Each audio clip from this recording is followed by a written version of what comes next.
आज कटकर पुरीघाट थाना कटकर दुईटी सांबादिक संघर कर्मकर्ता और सांबादिक माने अभिनेता और बीजेपी नेता श्री अरिंदम राय विरोध में गणमाध्यम रे कार्यरत सांबादिक मानक प्रति अशालीन मंतव्य और तात्सल्य को नहीं दृढ़ कार्यानुष्ठान लगी एतला दायर करा जायछि। एही कार्यक्रम में राष्ट्रीय पत्रकार संघ नुआदिल्लीर ओडिशा शाखार राज्य सभापति तथा संवादपत्र वास्तव कथार सह संपादक श्री संजय कुमार सतपथी, कटक मीडिया संघर मुख्य तथा बड़ खबर कटक प्रतिनिधि श्री प्रियव्रत पट्टनायक, संवादपत्र पृष्ठभूमिर प्रतिनिधि श्री जितेन्द्र कुमार पंडा, सांबादिक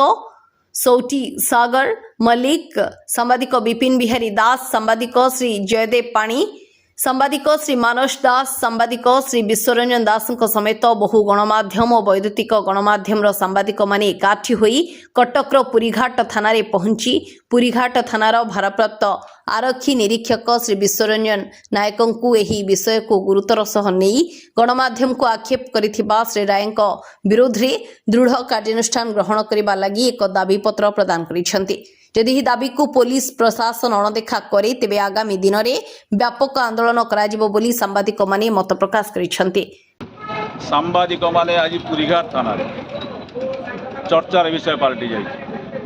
ओडिशा रे प्रति जिला प्रति ब्लॉक रे जन आक्रोश महिला जन आक्रोश कार्यक्रम चलीथिला बेले चलचित्र अभिनेता विगत दिन में थिबा चलचित्र अभिनेता वर्तमान राजनेता श्रीयुक्त अरिंदम राय महोदय कर टिप्पणी गणमाध्यम प्रतिनिधि मानक आठेणी चारिणी उपाधि दे आठेणी चारिणी सांबादिक बोली उपाधि दे चर्चार केन्द्रबिंदु पालटि जाइछन्ति श्रीयुक्त अरिंदम राय महोदय। किंतु से नेता जनक भाविबा दरकार जे महिला जन आक्रोश जो चली व्यापक भाव में ओडिशा रे वर्तमान सरकार पक्षर जड़े ए वीडियो जे कि जड़े महिला जड़े बीजेपी नेता किभली भाव में अशालीन मंतव्य एवं कदर्य व्यवहार कर विषय रे ओडिशा राज्यर माननीय मुख्यमंत्री अवगत अछंती कि ना नहीं, महिला सशक्तिकरण मंत्री अवगत अछंती कि ना नहीं, अन्यान्य वरिष्ठ नेता माने अवगत अछंती कि ना नहीं, से विषय एक तर्जमा चल कहीं वीडियो भाइराल रे अरिंदम राय महिला ए वीडियो जन को तात्सल्य करिसेंति एवं उच्च स्वर रे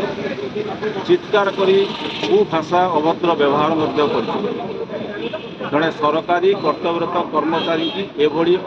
व्यवहार करने तांकरी कार्यालय रे एक गुरुतर अपराध। ए गुरुतर अपराध को आखि आगे नहीं सरकार बर्तमान कौन कर आठेणी चारिणी उपाख्यान बर्तमान आठेणी चारिणी चलू ना बोली अरिंदम राय ठीक भाव में जानते आठेणी और चारिणी आजिकल चलू ना। जड़े अचलती नेता जड़े अचलती राजनेता केमिति ये उपाख्यान टी थोड़े आठेणी चारिणी उपाख्यान कारण सी जानी आठेणी चारिणी आउ चलू ना निजे मध्य भी आउ चलू ना। तेणु सबू सांबादिक आज एकाठी होती जदि अरिंदम राय विरुद्ध में पुरीघाट थाना पक्ष कौन प्रकार कार्यानुष्ठान ग्रहण न करा जाए तेज आगामी दिन में व्यापक आंदोलन। नमस्कार, मु प्रियव्रत पट्टनायक बड़ खबर कटक प्रतिनिधि।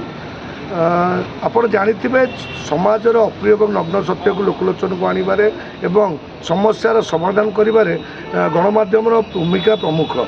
केतबेले क्या हिरो कर दियंती तो केतबेले क्या जीरो कर दियंती। किंतु दुखर विषय जो सांबादिक लोक मानक घरे केतबेले असुविधा पड़े कहार दुख पड़ा बेले क्या घर भांगीगला बेले केतबेले कहार अंचल समस्या थिला बेले जो सांबादिक मानक डाकी तांको से माने गणमाध्यम रे खबर परिवेषण कलापर सरकार पाखे पहुँचुची और पर मुहूर्त समस्यार समाधान होची सेही सामाजिक गणमाध्यम बा गणमाध्यम काम कर सांबादिक मानक विरुद्ध रे सामाजिक गणमाध्यम रे टिप्पणी देइथिबा जड़े नेतारू अभिनेता होइथिबा नेता होउचंती अरिंदम राय जे कि प्रथम अभिनेता थिले जड़े अभिनेता हिसाब रे से निजको देखैथिले और पर मुहूर्त जड़े नेता भी होइचंती एवं नेता पर हारी ଦୁଃଖର ବିଷୟ ଯେଉଁ ନେତାରୁ ଅଭିନେତା ପର୍ଯ୍ୟନ୍ତ ଯିବା ପାଇଁ ଯେଉଁ ସଂଘର୍ଷରେ ଯେଉଁ ଗଣମାଧ୍ୟମ ପ୍ରତିନିଧିମାନେ ସାମ୍ବାଦିକମାନେ ତାଙ୍କୁ ଶୀର୍ଷରେ ବସେଇଥିଲେ ସେଇ ଗଣମାଧ୍ୟମକୁ ଯେଉଁଭଳି ଭାବରେ ଟିପ୍ପଣୀ ଦେଇଛନ୍ତି ବା ଯେଉଁଭଳି ଭାବରେ କଟୁକ୍ତି ଦେଇଛନ୍ତି ତାହାକୁ ଆମର କଟକ ସାମ୍ବାଦିକ ଗ୍ରୁପ୍ ପ୍ରତ୍ୟେକ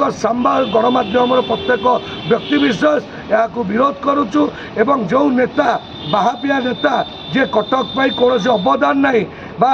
ସମାଜ ପାଇଁ ଯାହାର ଗୋଟେ ଅବଦାନ ନାହିଁ ସେଭଳି ଜଣେ ନେତା ଯେଉଁଭଳି ଭାବରେ ସାମାଜିକ ଗଣମାଧ୍ୟମରେ ବାହାଦୁରୀ ମାରି ଏବଂ ପର ମୁହୂର୍ତ୍ତରେ ମୁହଁ ଲୁଚାଇ ଯାଉଥିବାର ଆମେ ଦୃଶ୍ୟ ଦେଖିଛୁ ତାକୁ ଘୋର ବିରୋଧ କରୁଛୁ। ଆଜି କଟକର ସମସ୍ତ ଗଣମାଧ୍ୟମ ଆଜି ଏକତ୍ରିତ ହୋଇଛନ୍ତି ଏବଂ ଆମେ ପୁରୀଘାଟ ଥାନାରେ ଲିଖିତ ଭାବରେ ଅଭିଯୋଗ ଦେଉଛୁ ଯଦି ଯଥାଶୀଘ୍ର ଅରିନ୍ଦମଙ୍କ ବିରୁଦ୍ଧରେ ଏବଂ ତାଙ୍କ ସାଙ୍ଗରେ ଯେଉଁମାନେ ରହିଛନ୍ତି ତାଙ୍କ ବିରୁଦ୍ଧରେ ଦୃଢ଼ କାର୍ଯ୍ୟାନୁଷ୍ଠାନ ନ ନିଆଯାଏ ତେବେ ଆଗାମୀ ଦିନରେ ବାଧ୍ୟ ହେବୁ ଆମେ ସାମ୍ବାଦିକମାନେ କଲମ ଛାଡ଼ କରିବୁ ନଚେତ୍ ତାଙ୍କୁ ସିଧା ରାସ୍ତା ଦେଖାଇବା ବା ତାଙ୍କୁ ଆଇନା ଦେଖାଇବା ପାଇଁ ରାଜରାସ୍ତାକୁ ଓହ୍ଲାଇବୁ।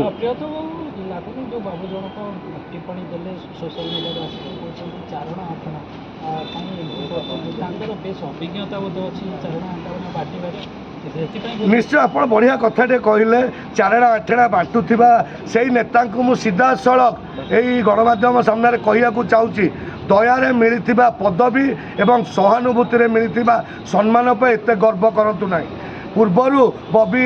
ଦାସଙ୍କର ଭିଣେଇ ହିସାବରେ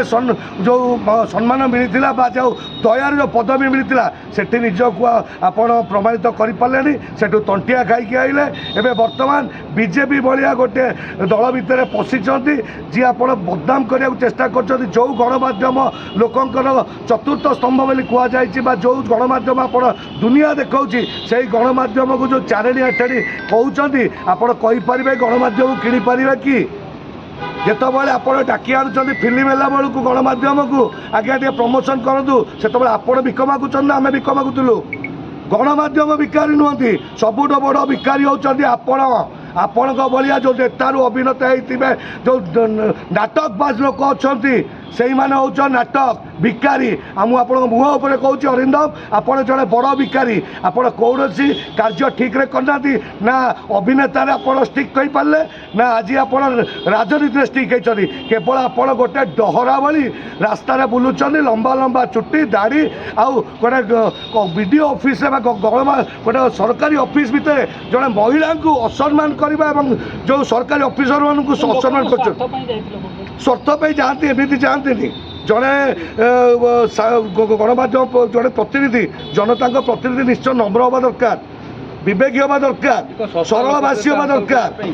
ଶସ୍ତା ଲୋକପ୍ରିୟତା ହାସଲ କରିବା ପାଇଁ ନିଶ୍ଚୟ ତାଙ୍କୁ ତ ସେତିକି ଲୋକପ୍ରିୟତା ମିଳିପାରିଲାନି ଫିଲ୍ମରେ ବର୍ତ୍ତମାନ ତ ତାଙ୍କୁ ରୋଲ୍ ମିଳୁନି ତେଣୁ ମାଧ୍ୟମ ଖୋଜିଥିଲେ ତାଙ୍କ ଭିଣେଇ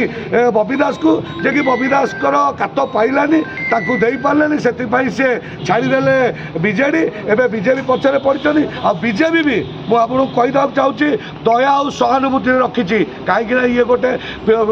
ସିନେ ଅଭିନେତା ହୁଏତ ୟାକୁ ରଖିଲେ କିଛି ଭୋଟ୍ ମିଳିଯିବ ଆକ୍ଚୁଆଲି ଏମାନଙ୍କ ଯେଉଁ ଭୋଟ୍ ମିଳେନି ଏମାନଙ୍କ ଯୋଗୁଁ ନିନ୍ଦା ଅପବାଦ ମିଳିବ ଯାହାର ଜ୍ୱଳନ୍ତ ପ୍ରମାଣ ଆପଣ ବିଡ଼ିଓ ଅଫିସରେ ଦେଖିପାରିଥିବେ। ଆଉ ଯେଉଁଭଳି ଭାବରେ ବେଲଜିଆ ବେହିଆଙ୍କ ଭଳିଆ ଯେଉଁଭଳି ଭାବରେ ସାମାଜିକ ଗଣମାଧ୍ୟମରେ ସାମ୍ବାଦିକ ଗାଡ଼ି ଦେଉଛନ୍ତି ଯଦି ଆପଣଙ୍କ ସତ୍ସାହସ ଅଛି ଥରେ ସାମ୍ନା କରି ଦେଖନ୍ତୁ ସାମ୍ବାଦିକମାନଙ୍କୁ। ଯଦି ଓଟିଭିର ଜଣେ ସାମ୍ବାଦିକା ଆପଣଙ୍କୁ ପଚାରିଦେଲେ ଆପଣଙ୍କୁ ବାଧିଗଲା ଆପଣ କାହିଁକି ତାର ପ୍ରତ୍ୟୁତ୍ତର ଦେଲେନି ତାଙ୍କ ଅଫିସରେ ଯାଇକି କାହିଁକି ଗଣମାଧ୍ୟମକୁ ଆସିଥିଲେ? ଆପଣଙ୍କ ସତ୍ସାହସ ନାହିଁ ଆପଣ କେବଳ ଫିଲ୍ମ ଭଳି ଏହାକୁ ଗୋଟେ ନାଟକ ଭାବିଛନ୍ତି କିଛି ଦିନ ଆସିଛନ୍ତି ଅଭିନୟ କରିବେ